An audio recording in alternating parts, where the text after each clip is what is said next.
is Purple Tiger. We are coming at you today with some reviews of some old books. The internet and YouTube are full of book reviews of the latest and greatest. Sarah J. Maas and you name it, they're out there, 60 seconds old. We don't want anything older, but I'm going to give you something older today. So today we're going to look at some superiority doctrines, is what I call them. They're science fiction, fantasy, and straight-ahead literature that make you as the reader feel superior to the rest of the world. Now, you may not think that's what's going on. It may just be a read, but usually at the end of the read, you're feeling really good. You're feeling, superpowers. You could be king, queen, president, emperor. That's what these books are all about. They pump you up. Okay, start with Roger Zelazny. He published the Nine Princes in Amber series in the 70s. I read this when I was in college. I loved it. Then I got rid of it, but it came to mind again when I did my little video of the Amber cards. So I bought them all again off of eBay and reread the whole thing. Loved it. Great series. So Roger Zelazny, unfortunately, he's no longer with us. He died of cancer, but he was on a spiritual quest and he put all of his findings into his various books. Nine Princes in Amber gets into physics, into black holes, but it puts it in a very literary space. So you're not overwhelmed by science. And really, this is the journey of somebody who wakes up and has totally forgotten who he is. The name is Corwin, but he doesn't even know his name. And so all 5 books are his journey of trying to remember who the heck he is. Go to the second one, Guns of Avalon. He travels. The thing about the Amber world is there's actually parallel worlds. Again, going back to black holes. And you travel through these parallel worlds, but you don't need a special spaceship or any machines. You do it all through the mind. And he knows how to do it, but he's forgotten how to do it. These are books about finding out what your powers really are. Here's the third book. So the unicorn in these books, I'm not going to spoil any of this stuff, but it represents space-time.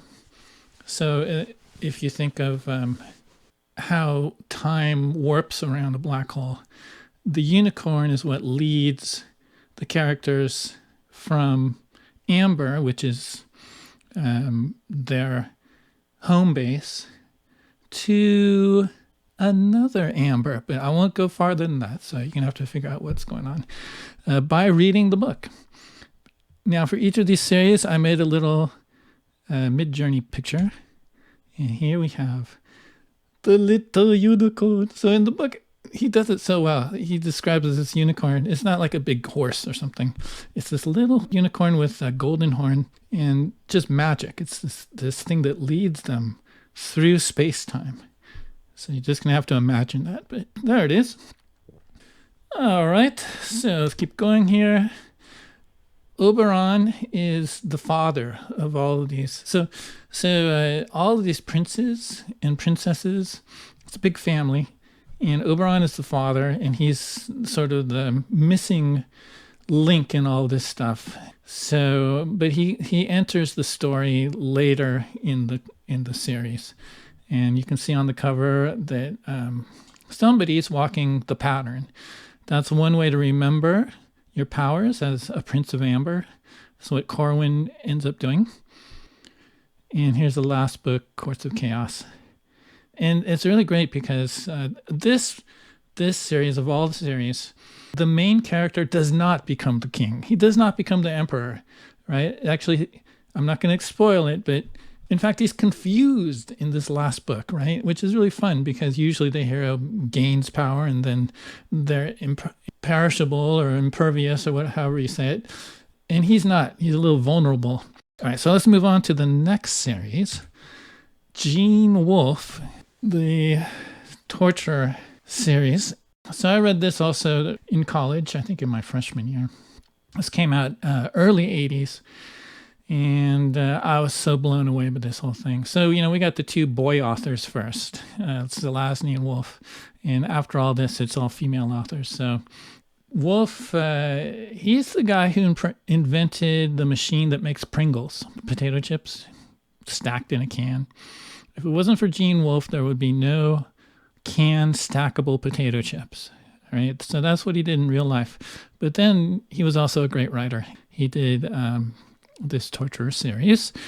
So here's the first one, and you see the guy's name is Severian, the torturer. Now, this is also a journey book.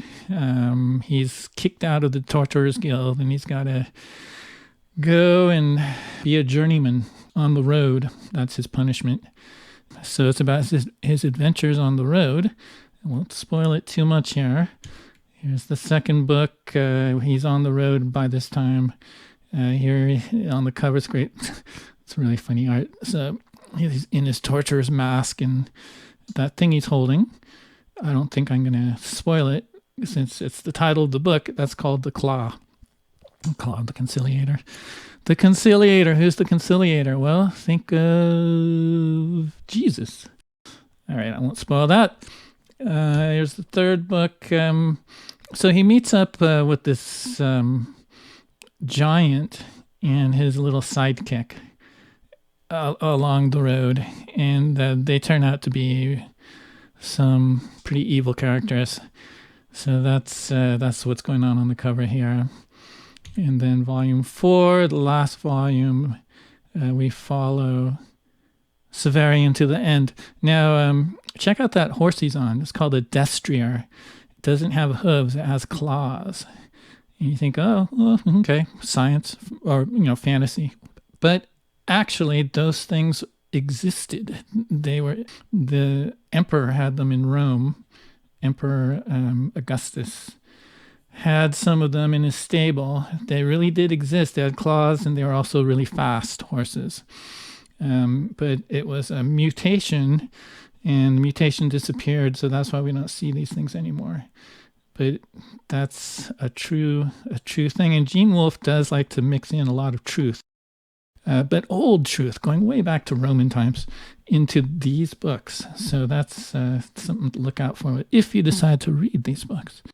Now, here's my mid-journey image for that last book. And there's a scene where he's traveling. He's walking through gardens with these cat women. And so Midjourney spit this out for me. It gives a sense of what these mutant, genetically modified cat women might look like. It's a great scene. It's a very memorable scene. It's also the scene right before everything reaches a head, comes to a climax. So let's move on. Next series, The Many-Colored Land, Julian May. So here's our first woman author. She lived in Seattle. She was a very interesting lady.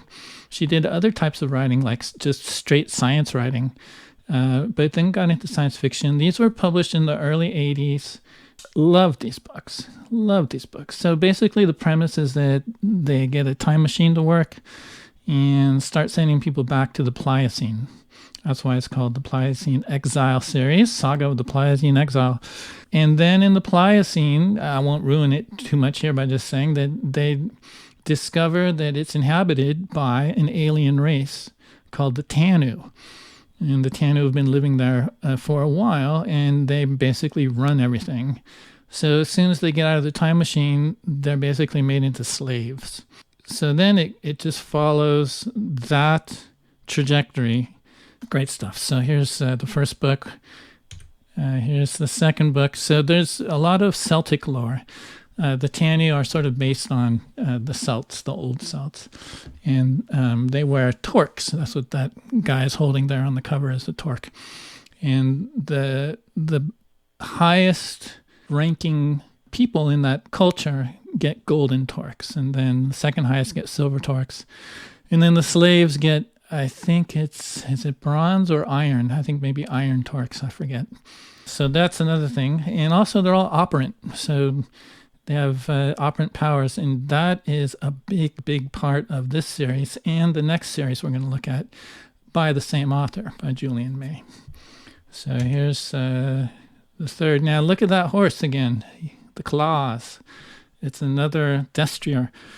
It's funny that this artist would choose to show horses with claws. Now we've got two examples here to think about. In this book, one of the time travelers ends up becoming king. All right, well, I just gave that away, but it's right there, so it's right on the cover. And then here's the last book, which is a really scary book. It's one of the time travelers is named Phyllis, and she becomes just the most evil, scary, operant human being in the world, in that world back, in the Pliocene. So this is her story and what she ends up doing. Very scary stuff. And this book is actually really hard to find because it's last in the series, and I think there were not as many printed of this, and so you have to look around to find it. So that's the first series by Julian May. She did an intermediate series called The Intervention. Here's the first one of that intermediate series. This takes place not in the past, but in modern day Earth, planet Earth, when intervention from alien cultures takes place on Earth, and Earth tries to become part of that confederation. Now, I don't have the second book. I didn't really like either of these books. So I only have the first one, but there is a second one. They're just two.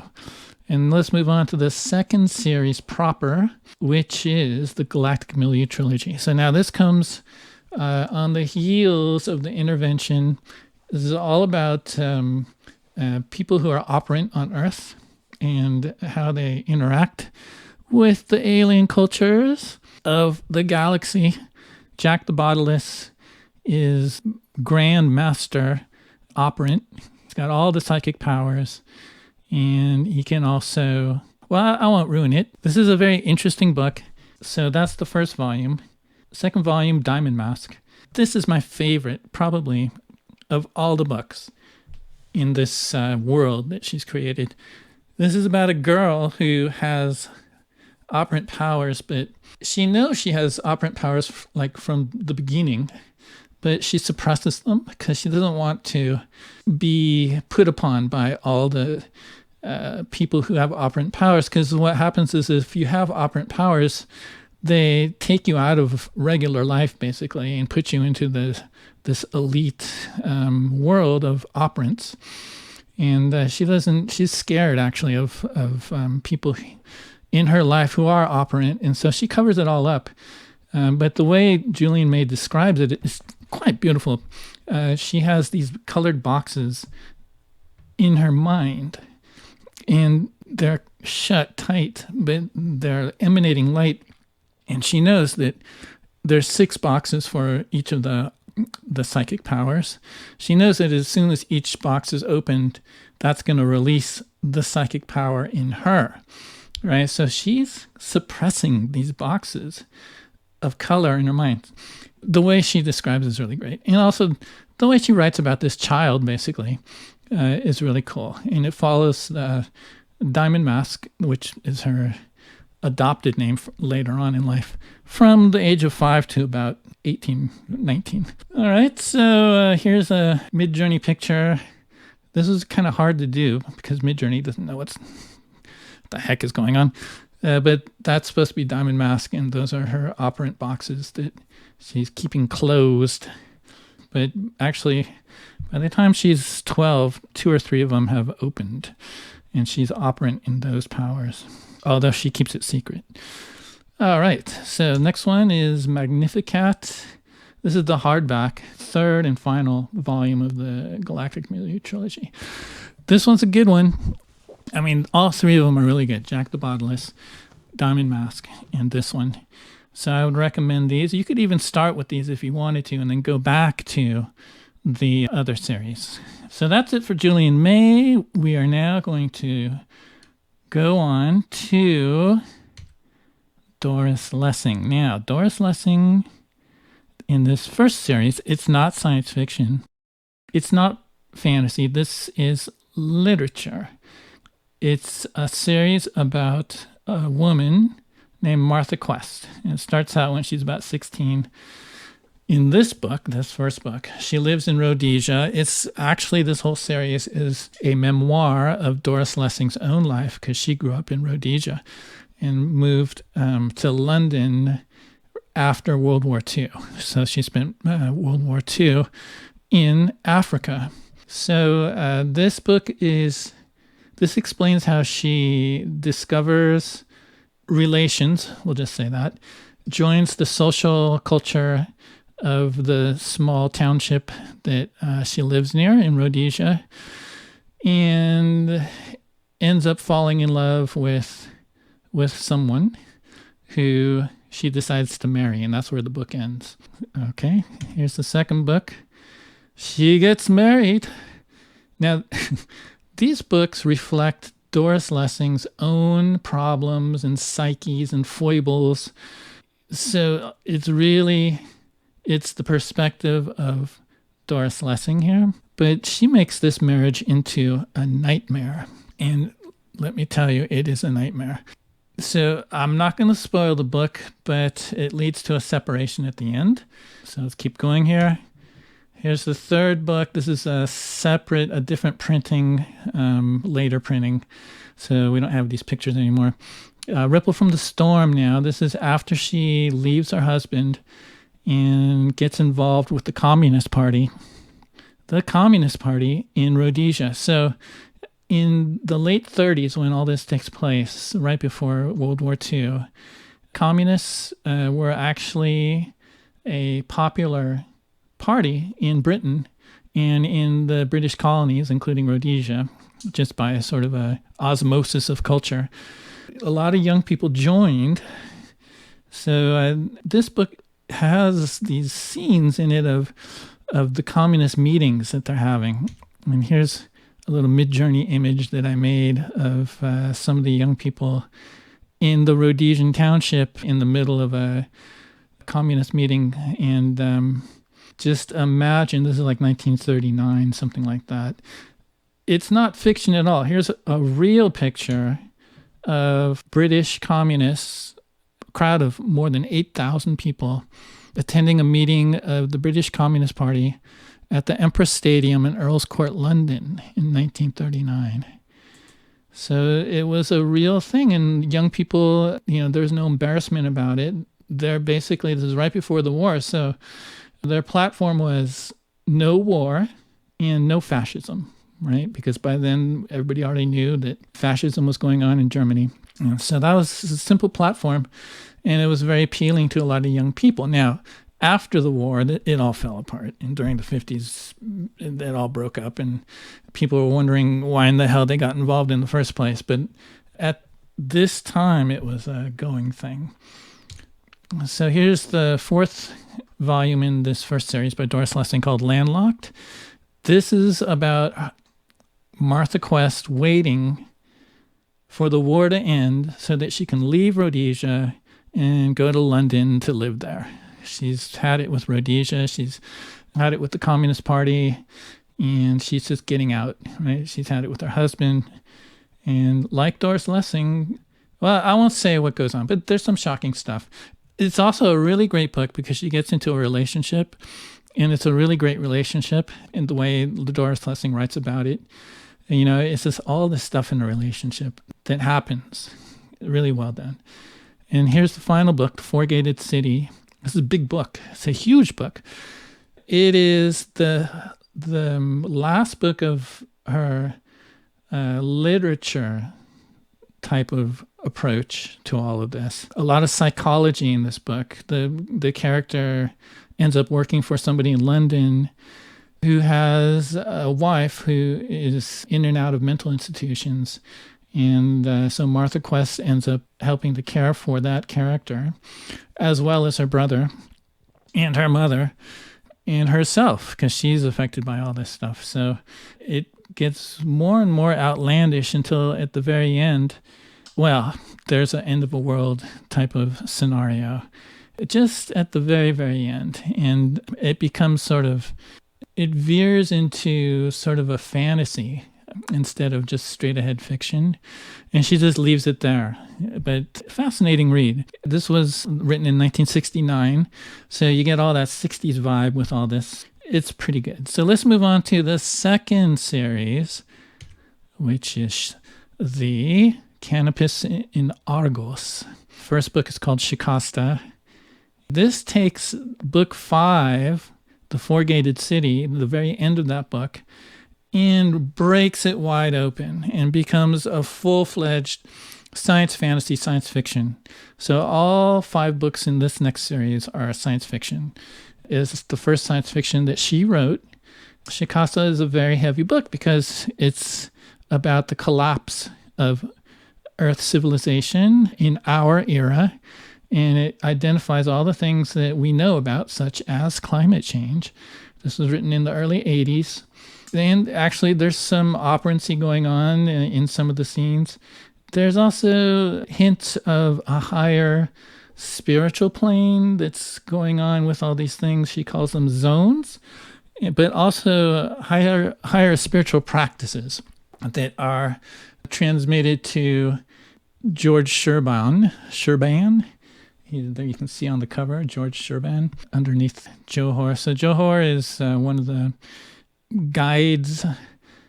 There are 3 factions: the humans from Sirius, the star Sirius, the humans from Canopus, and the Shamatans.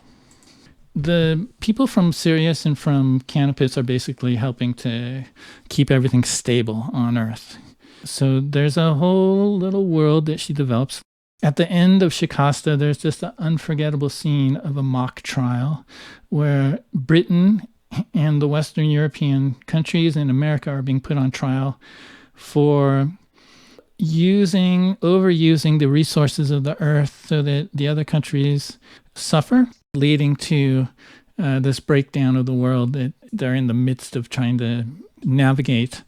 And this mock trial takes place in this old Greek amphitheater. I think it's in Turkey. At this point, the youth of the world, the elite youth, are put into these youth organizations all over the world. And towards the end, these youth organizations are managed by the Chinese nationalists. This is a convention, basically, where all the youth get together and accuse the nations that have put Earth into its current situation and put them on trial. And there are representatives from those nations among the student population, the youth groups. And so they do this mock trial. It's an unforgettable writing. It's really, really well done. And they hold it at night because the climate is so screwed up. It's just unbearably hot during the day. All right, so there's something to think about. Here's the second book. So, I mentioned those zones, spiritual zones. Those zones are livable, and people do live on the zones. And the higher the zones, the more etheric things become. So this is about a woman from Zone 3 who falls in love with a guy from Zone 4. The guy is actually the ruler of Zone 4. And the guy is a little bit more war-prone than the woman is from Zone 3, who's more of a pacifist. So there's a lot of contention between them, but they still manage to fall in love. And of course, Doris Lessing makes it so that all of it has a message and has a good ending. And so you feel a little bit uplifted at the end. All right, so it's not one of my favorites. This one is more sort of like a fairy tale. Syrian experiments. So now this one is, the premise here is that Sirius has set up experimental stations in South America. And this is a long time ago. So like 10,000, 20,000 years ago. They do all kinds of things like genetic experiments with people being brought from other planets to the Earth. They do planting and harvesting experiments, farming experiments, and also psychological experiments, although it's very above board. And they're doing it with the approval of Canopus, which is sort of the ruler of rulers. But they get along. The Syrians and the Canopians get along. So that's what the title refers to. Ambion II is a Syrian whose job is to sort of oversee things on Earth. So she has sort of a breakthrough in that she starts to see the better ways of Canopus, right? Because they're all very blocked in their own little cultures, and they have these walls up. But she takes down her walls and starts to actually look at Canopus and learn about Canopus and apply that then to the way that Sirius rules the colonies. It's a heavy book, but it's really well done.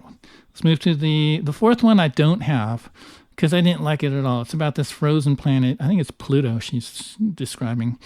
And there are people who used to live on Pluto, but when it starts freezing, they all die. It's a little short book. It's like 140 pages. And it's just pure depression.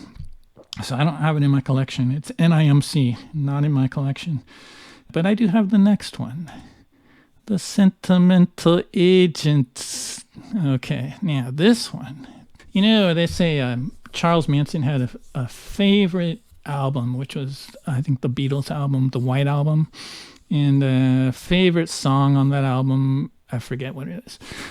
But that only somebody who's like a psychopath can have a single favorite song or book out of the thousands and thousands of songs and books in the world, right? I mean, that kind of thinking, you have to be a sociopath. All right, so when I say that The Sentimental Agents is my favorite book, I risk being labeled a sociopath. How can I have a favorite book when there are so many books in the world? But guys, this is my favorite book in the world. This is it. So, you know, this goes right back to the Superiority Doctrine. This is so superior. Now, I did not see all that snide superiority stuff until I read it for about the fourth time. And then I realized, oh my God, you know, this is worse than Harry Potter. You know, Harry Potter, you've got the True Bloods and all that stuff and the Mud Bloods or whatever it is. And, it goes back like to Nazi genetic bloodlines. And I hate it. But no, this is a whole different type of superiority. This is like spiritual superiority. And it's kind of awful. But on the other hand, it just says so much about our society. It really does. So I love this book. And it's so funny. The other ones are really serious, but this one is so humorous and in a funny way, right? I mean, it's not ha-ha. It's just like, oh my God, she's right. So if you can find this book, these are all out of print, but if you can find this book, get it, read it, and it will actually make more sense when you read the other books that I mentioned in the series. All right, so that's Doris Lessing. It's quite a collection there. It is her inner workings of her mind in book form. So people say, oh, she was a sage, you know, she did Sufism, she had wisdom, but all that stuff is peripheral to Doris Lessing herself. You know, all of this is like an emanation of Doris Lessing, of the personality of Doris Lessing. That's all it is.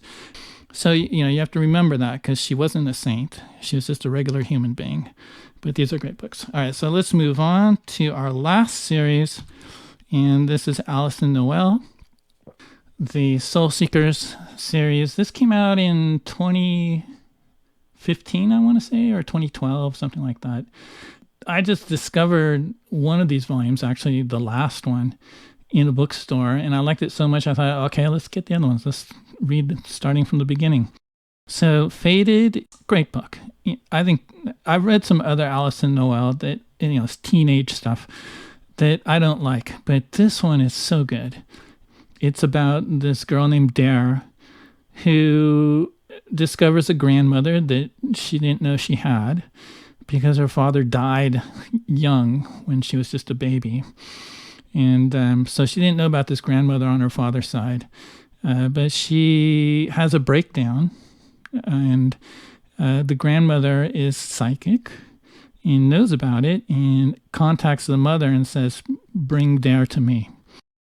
And that's the beginning of the story. It turns out she's got powers. There's, again, a superiority mindset thing. Superior powers, strength, self-confidence. But it's really well done because it takes place in the Southwest. She has partly Latina blood, and the guy she falls in love with is Native American. And it's just a perfect pairing. There's these different worlds that they travel to, and they're in love.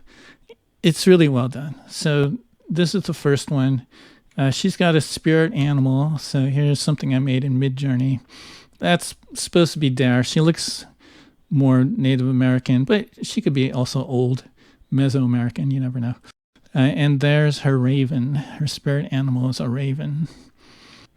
Her boyfriend's name is Dace, and his spirit animal is a horse.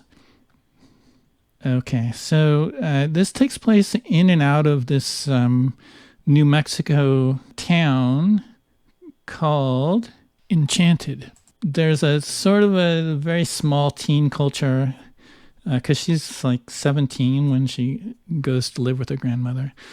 Half of the teens are part of this clique that is evil, basically. So there's a lot of interaction that goes on in these cliques, but they all meet at this club, and the club is in the middle of town, in this small town in New Mexico. So let's keep going. Now here's the third volume, and a new character gets involved here. It's unforgettable. Her name is Fire, and I think she's 17 or 18, and she has a sister named Ember and another sister named Ash. Fire, Ember, and Ash. And she is evil. Her dad is a preacher, but just like this weird, far extreme, not even right or left. It's like just underworld preacher of Christianity. And you just hate him. Fire, she's really scary. They're both major characters in this third novel in the series. And then it ends with the one that I read first, which is called Horizon. And basically, it's a fight for the world between the evil teens and the good teens who are all guided by different older people who you get to meet, their fathers and mothers and grandmothers and whatever. So they are fighting for a way of life. And Dare and Dace are on one side, and Dace's brother Cade, the evil guy, is on the other side. And this is sort of like the ultimate battle between all these people. And it's a fun read. It's not Doris Lessing. Doris Lessing is such a great writer. But it's very well done. I think it's one of the best things she's ever done of what I've read of Alyson Noël. So that is it for my Superiority Doctrine series of books, going all the way back to the 1960s when Doris Lessing wrote her first series, the Martha Quest series, and ending up here with Alyson Noël, who pumps you up and makes you feel like a super person. And this was published 2012 through 2017, something like that. I hope you enjoyed it. All right, thanks a lot.